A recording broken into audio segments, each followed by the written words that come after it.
Good morning. My name is Kenny East, and my project that I chose to do is the Peruvian government. To start, here's some of the history of the Peruvian government.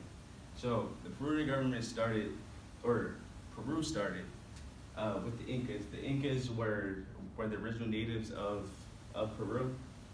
They were there until about the late 1500s. They held the largest civilization in the Americas ancient history. They rivaled the Roman Empire in size. In addition, in 1532, the Spanish conquered and began colonizing Peru. Peru was governed by Spain until July of 1821, when the first president, Jose Dan San Martin, declared Lima the capital. They gained independence from Spain, and Peru was the last colony in South America to gain independence. During this time, most of the countries in South America, they were controlled by the Spanish. Countries like Chile, Uruguay, and places like that. A little bit more of the history of Peru. Peru's government began as a military-ran thing. Basically, what that means is the military was ran by whoever was the military power at the time. So it wasn't until 1979 was the original set in stone constitution like the one we have in the United States today. It was first signed, officially signed in 1979. However, they had a constitution prior to that was reformed many times, but they completely scrapped it because it was created by military leaders and they wanted one created by the Republic. The first actual political group created in Peru was the APRA, which is actually a party that's still going and strong today. It's the oldest political party in Peru. This party was created by Victor Raúl Haya de la Torre. He brought forth the ideas of a civilian election for people in power. Shortly after, Jose Martegu founded the Peruvian Communist Party soon after to compete with the APRA. Some of the political parties that exist, or these are some of the main political parties that exist today. Alliance for Progress, We Are Peru, Peruvian Nationalist Party, Peruvians for Change, and Popular Force. There are tons more, just like there are in the U.S. However, the current and the last Peruvian president, they were part of the Popular Force political party.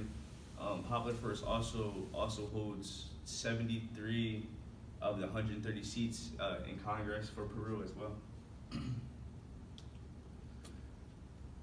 So, similar to the U.S. government, they have three branches of government. The first one is the executive branch. So the executive branch is led by the president, just like the U.S.'s executive branch is. The president is elected by popularity by citizens. The president can only serve 1 5-year term. However, they are allowed to serve again, they just cannot serve terms consecutively. The president also has a vast group of followers and people behind him. He also has a vice president and a prime minister, along with his own personal cabinet. All of these people are chosen directly by him. So currently today in Peru, the current president is Martin Vizcarra. The current vice president is Pedro Kuczynski, and the current prime minister is Cesar Villanueva. In addition, they also had one Japanese president, Alberto Fujimori. I found this interesting simply because in the U.S. and in a lot of other places, you don't often see somebody of a different nationality becoming president, but in Peru, they did. So here are some photos. This is the White House for Peru. Basically, this is where their president or leader stays and lives, and similar to the White House. This was the this was the Japanese guy that I told you guys about, Alberto Fujimori. He served 2 terms from 2003 to about, 2000 to about, from 1990 to 2003, or to 2000. This is the current president, this is the current prime minister, and this is the current vice president. The legislative branch. This branch of the government is made up of 130 members. To be part of the branch, a Peruvian must be a citizen, must be at least 25 years of age.